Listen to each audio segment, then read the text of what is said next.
Days number 14 and 15 of Chicago Bears training camp are in the books, and cornerback Jaylon Johnson is having himself a hell of a training camp. What's going on, guys? I'm back with the daily Chicago Bears training camp update videos where I provide you guys with all the latest Bears news from training camp this year. So if you guys want all the news every single day, be sure to subscribe to this channel. I decided to combine days 14 and 15 into one video because I didn't have time to record yesterday, but pretty much what happened on both days was kind of the same, okay? We had the same players playing well. We had the same group of players not playing so well. So both days were kind of similar, so I thought, why not just make them into one video, which I have for you guys right here. But let me just dive into it, okay? So first story of the day, as you guys saw in the title, Jaylon Johnson, man, he had himself a hell of a last 2 days of camp, okay? He's been having a very good camp overall, but the last 2 days especially have been pretty fantastic, okay? Because on Monday, guys, he had 2 interceptions in camp on top of a ton of plays he made on the football, okay? So for the 2 interceptions, he actually had 1 pick six where he jumped a route. It was a ball from Dalton to Mooney. And Johnson read the play before it happened, got there in front of Mooney, and just picked that ball off and took it the other way for a pick six. Now, he missed the dunk into the turnover bucket. He just straight up missed missed putting the football in the bucket. So got to be better on that next time, Jaylon. But otherwise, man, a fantastic play made by Jaylon Johnson, okay? To be able to recognize that play before it happened and to have the speed and the closing out ability to get to the football as well and make it go the other way. I love to see that out of our number 1 corner. He also had another interception yesterday, or not yesterday, on Monday, where he had a end zone interception. It was a ball from Andy Dalton to Marquise Goodwin, and Jaylon Johnson pretty much just jumped over Goodwin to make that INT. It was also a bad ball by Dalton, kind of overthrown, obviously, because it was up there. But, you know, Jaylon having the ability to jump up and just snatch that ball away, that's what you want to see from your number 1 cornerback. And like I mentioned, guys, he also had a ton of other plays where, you know, he was closing out on the ball, forcing incompletions, locking down players where, you know, the quarterback wasn't even throwing the ball their way. So, I mean, it's just been a really good last 2 days by Jaylon Johnson. And like I said, a fantastic camp overall. So, it begs the question, like, could we see a breakout season this year from our year 2 cornerback, okay, in Jaylon Johnson? Because this guy is still super, super young. He's only 22 years old, not even close to reaching his prime, and he had a ton of talent, you know, coming out of college, coming from Utah last year. So, you know, if we can see Jaylon Johnson ascend into being that true, you know, lockdown corner that we need on the secondary, that's definitely going to change the outlook of this entire defense, right? Because right now we don't know if our defense can, you know, survive the loss of Kyle Fuller, a cornerback that's been very reliable here for us the last, 5+ years. But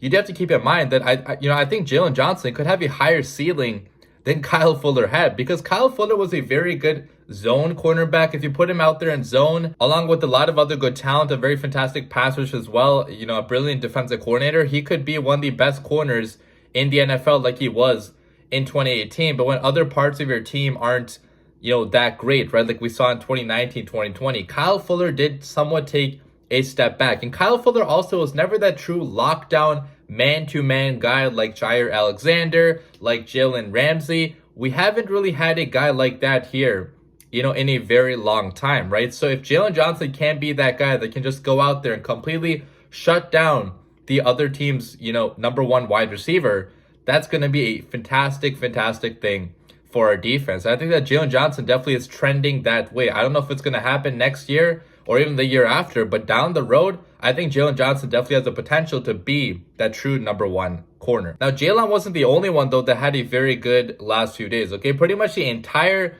DB group, okay? All the defensive backs, the safeties, and the cornerbacks, they had very good performances the last 2 days. They're making a ton of plays on the ball, forcing incompletions. Some even got sacks. Artie Burns would have gotten a sack if you were allowed to actually hit the quarterback. And, you know, Tease Tabor picked off Justin Fields on Monday. Eddie Jackson picked off Andy Dalton in 11-11s today. It was a deflected ball off of the receiver's hands, and Eddie Jackson came up with that pick.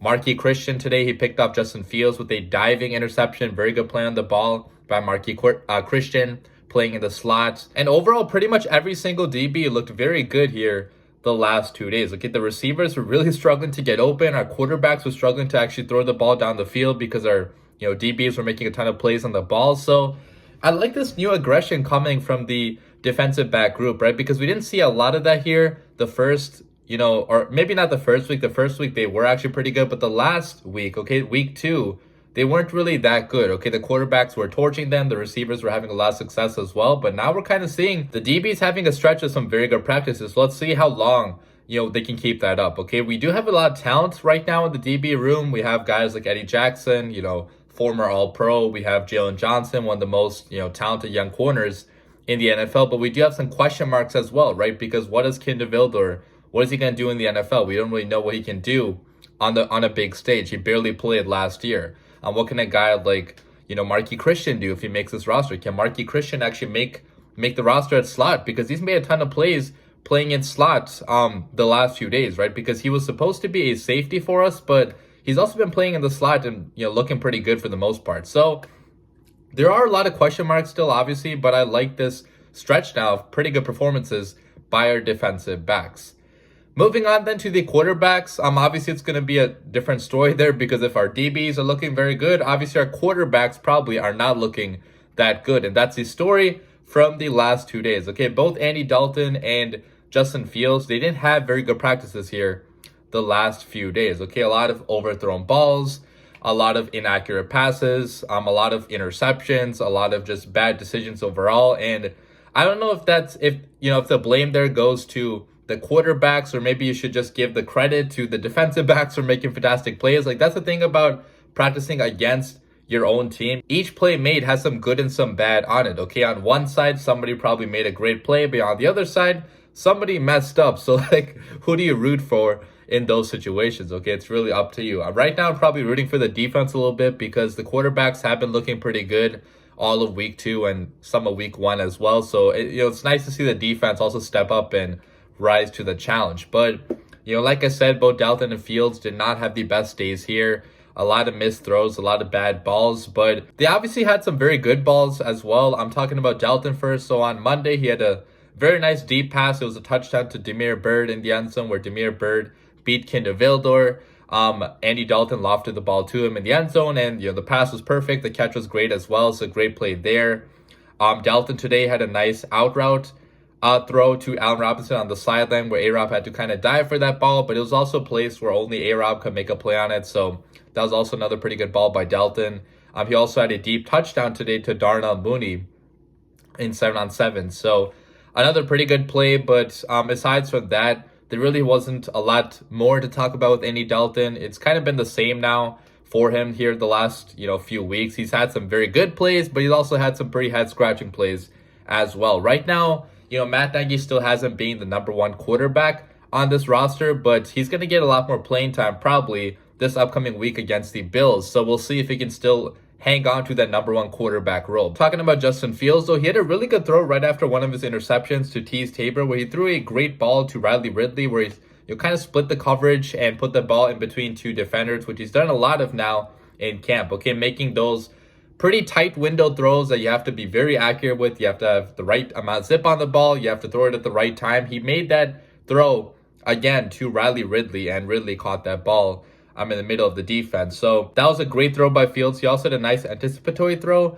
to Riley Ridley, where he threw the ball right before Ridley got out of his breaks. And as soon as Ridley got out of his breaks, the ball was right there for him to catch, and only for him to catch. The cornerback could not make a play on the ball. So these throws where Fields is throwing the ball before the receiver is actually getting out of his breaks, those are really sometimes tough throws to make, because the timing has to be perfect on those plays. Okay, if you throw it a little bit too early, it's not going to be there. If you throw it a little bit too late, the cornerback could intercept that ball and take it the other way. So sometimes those throws are pretty hard to do, but Fields has been pretty accurate on them for most of camp. So great throw right there. He also had another pretty good throw to Jesse James on a seam route. Found him in the middle of that zone coverage. A great find by Fields. A great catch by Jesse James as well, who's been showing up pretty much every single day now in camp. So nice hookup right there. He also had another pass to Jesse James later on, where he lofted a ball over a DB's head to Jesse James running down the right sideline.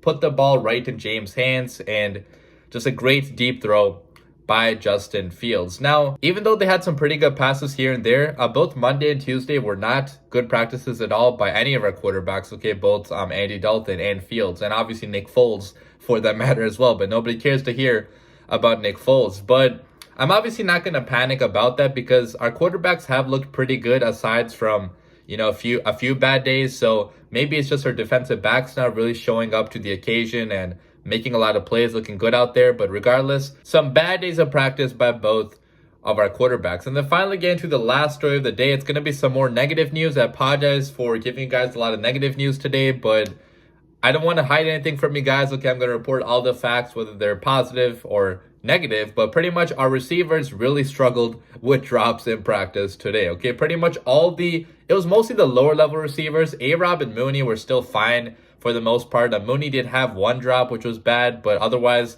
A-Rob and Mooney were looking fantastic out there as usual. But everybody besides them, they had a lot of struggles holding on to the football. Okay, Javon Wims especially, man, this guy needs to be cut in my opinion because what is he doing for our team right now? Okay, today he dropped a very easy catchable ball by Justin Fields. Is a great ball by Fields going down the field. It just slipped right through Wims' hands. Where have I seen that before? How does our coaching staff have any trust left in Javon Wims? Okay, this guy straight up punched somebody in the middle of a game last year. He dropped one of the easiest catches I've ever seen in the playoffs last year, which would have been, you know, maybe a game-changing play, one of the best balls of Trubisky's career. He just straight up let it go through his hands. How many more mistakes are we going to see Javon Wims make in camp and in the games as well? Okay, this guy was a 7th round pick, and why should we keep him on the roster any longer? Obviously, he does have some special teams value, and he still does have a lot of potential as a receiver. Okay, he does have the body to play receiver